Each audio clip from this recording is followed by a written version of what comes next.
Weather can play a big part in our health, and as we suffer through the heat of the summer, a reminder that not taking precaution can have serious consequences. Here's Julie again with our doctor interview of the week. Today we are talking about heat stroke. It's just that time of year again where people kind of forget that the weather really can play a part in our health. What do you normally tell people? Well, as the weather is warming up, a couple of things. The first thing is prevention. We don't want to even get to heat illness in the first place. So you want to make sure to stay hydrated.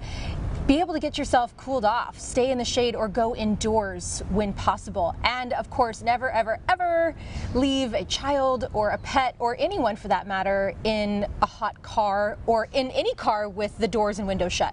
Because we kind of forget that those areas can really heat up to dangerous levels. It doesn't have to be that hot. It doesn't. It could be just a warm day, but in a car where the heat's coming in and warming up the car and then can't escape, the inside of a car can get way hotter even on just a warm day, and it can cause heat illness and heat stroke.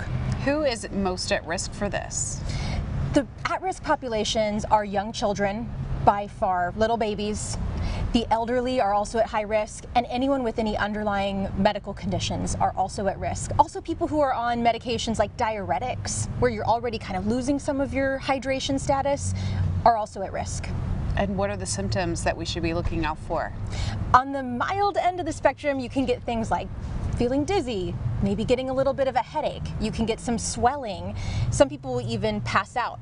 And then those should be the signs that you need to cool yourself down, get somewhere cool, get hydrated. Because if you don't, it can progress to heat stroke, where you can get confusion and headaches, seizures, loss of consciousness, and that's actually an actual stroke. That's causing brain damage at that point. So if we get to that point, what do we need to do? Someone needs to call EMS and get them to an ER so we can intervene and do all of the medical therapies to cool that patient down as quickly as possible. Another thing that you can do, if let's just say you're out and someone's feeling some of these symptoms that we talked about, how do you cool them down other than just giving them water? You could spray some water or put some water on their skin, and it doesn't even have to be cold water, just tepid water. And the evaporative cooling will help cool them down really effectively.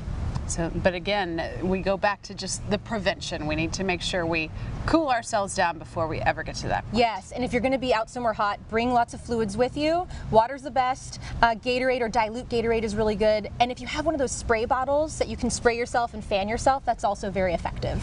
All right, good advice. As always, Dr. Mason, thank you so much. Thank you. Don't miss MedWatch Today right here on KC24, Saturdays at 7.